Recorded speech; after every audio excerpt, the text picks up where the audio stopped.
শুভ বিবাহ ধারাবাহিকের আজকের পর্বে আপনারা দেখবেন তেজ বুঝতে পেরেছে সুধা লুকিয়ে কিছু একটা করছে। বাড়ির বাইরে না গিয়ে এতগুলো টাকা দিচ্ছে কি করে, সেটা নিয়ে বেশি চিন্তা হয় তেজের। তেজ না ঘুমিয়ে কম্বল মুড়ি দিয়ে শুয়ে আছে। সুধা মনে করে ঘুমিয়ে পড়েছে। তো এই সুধা বালিশ কম্বল মুড়ি দিয়ে চলে যায় রান্নাঘরে, আর সমুদ্র সব জিনিসগুলো নিয়ে চলে আসে। এদিকে ঠাম্মিকে তড়িতে ভিডিও দেখিয়ে দিয়েছে। ঠাম্মি কিছু না বলে সুধাকে হাতে নাতে ধরার জন্য বসে আছে। এদিকে তেজ কম্বল সরিয়ে দেখে নেই, বাইরে বের হয়ে যায়।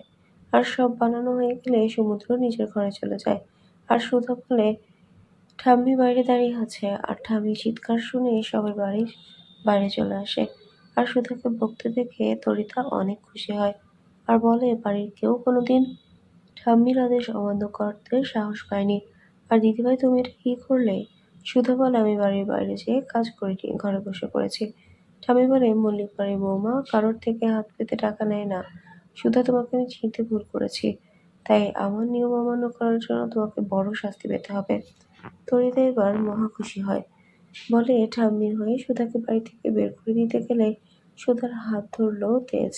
ভয়ে সুধার হাত ছেড়ে দিল তরিতা। কি হবে এবার জানতে সাথেই থাকুন বন্ধুরা। আজকের পর্ব নিয়ে আপনাদের কি মতামত জানিয়ে দিন কমেন্ট করে। নিয়মিত সিরিয়ালের আপডেট পেতে আমাদের চ্যানেলটি সাবস্ক্রাইব করে সাথেই থাকুন।